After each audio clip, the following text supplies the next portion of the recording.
It's one small step for man, one giant leap for mankind. Es gibt so einige berühmte Sätze der Weltgeschichte. I have a dream. Einige inspirierten, einige gaben Vertrauen. Ich bin ein Berliner. Aber in der deutschen Geschichte gibt es einen Satz, der wirklich etwas bewegt hat. Und der war nicht so geil ausformuliert. Das tritt nach meiner Kenntnis ist das sofort. Unverzüglich. Reine Poesie. Es war so ein fantastischer Fail. 40 Jahre war Deutschland getrennt und in Berlin hinderte die Mauer die Menschen aus dem Osten daran, in den Westen zu reisen. Im Herbst 1989 wussten die Verantwortlichen in der DDR, dass sich etwas ändern musste. Immer mehr Bürger flohen über andere Länder, wo die Grenzen in den Westen bereits offen waren, aus der DDR. Also wollte man auch im eigenen Land die Grenzen lockern. Und jetzt gehen also die Experten ans Werk. Sorry, die Experten. Die DDR-Führung lässt ein neues Gesetz entwerfen, das regelt, dass Bürger in den Westen reisen dürfen. Und jetzt kommt er ins Spiel. Günter Schabowski. Das tritt nach meiner Kenntnis. Das Zentralkomitee der regierenden SED einigt sich auf einen Gesetzestext, der ab morgen gelten soll, dem 10. November 1989. Es gibt auch eine Sperrfrist, ab morgen.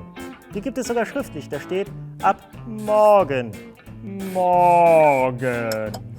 Schabowski, seit kurzem sowas wie der Pressesprecher der SED, hat aber die Besprechung des Gesetzes komplett verpasst.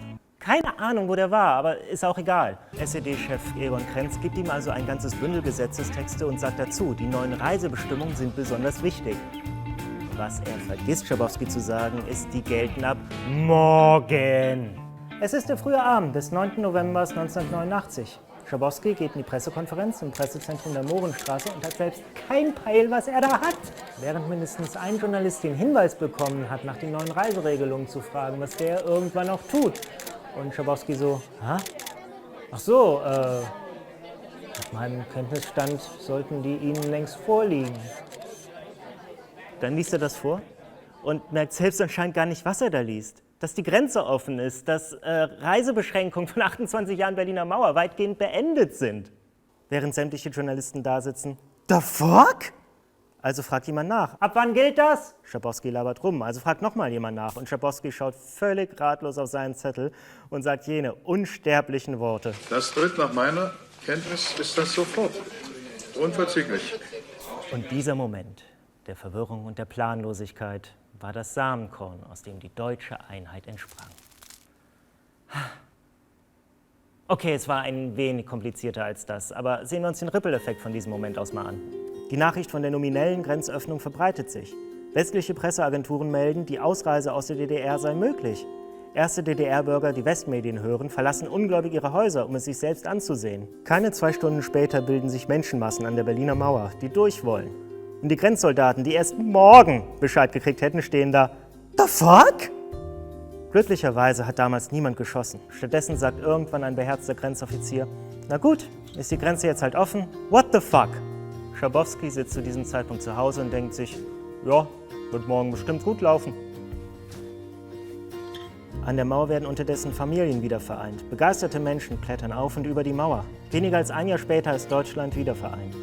Kein Jahr danach bricht die Sowjetunion, die große Macht des Ostblocks, zusammen und öffnet sich zum Westen. Die EU erweitert sich nach Osten, Demokratie greift um sich, alle sind froh, Frieden überall. Naja, welthistorisch zumindest für einen kurzen Moment. Heute sieht es in Europa wieder anders aus, aber Deutschland ist wieder vereint. Kaum jemand stellt die Einheit noch in Frage und es ist für mich ganz normal, dass ich durch Dresden spaziere, eine der schönsten Städte der Welt, oder dass ich mich in Ostberlin am Alex mit Freunden treffe. Wie wäre es wohl gewesen, wenn Schabowski besser vorbereitet gewesen wäre? Wenn die Grenzer am nächsten Tag gewusst hätten, wie mit Grenzgängern zu verfahren gewesen wäre. Egon Krenz hat einmal angedeutet, dass die Geschichte dann sehr anders hätte passieren können. Ich bin auf eure Gedanken dazu unten in den Kommentaren gespannt. Wenn euch die kleine Geschichtsstunde gefallen hat, dann gebt gerne einen Daumen hoch und checkt die ganzen vielen anderen Videos zum Mauerfall aus, die jetzt rauskommen, weil nämlich die Bundeszentrale für politische Bildung uns da alle super unterstützt hat. Vielen Dank dafür. Die Bundeszentrale hat auch ganz viele Informationen zum Mauerfall zusammengestellt. Wenn ihr euch weiter informieren wollt, Link in der Videobeschreibung. Großer, großer, großer Dank geht ans Pantheon in Bonn, wo ich drehen durfte. Das ist für mich was ganz Besonderes, einer meiner Lieblingsorte weltweit, eine der besten Kabarettbühnen in Deutschland. Besonders Dank auch nochmal an Maniac. Eventuell habt ihr es bemerkt, er hat hier ganz viele Zeichnungen für dieses Video beigesteuert. Vielen lieben Dank und checkt sein Video auch aus. Wenn ihr mehr lustige Gedanken über das Leben und die Gesellschaft sehen wollt, abonniert gerne und bis dann.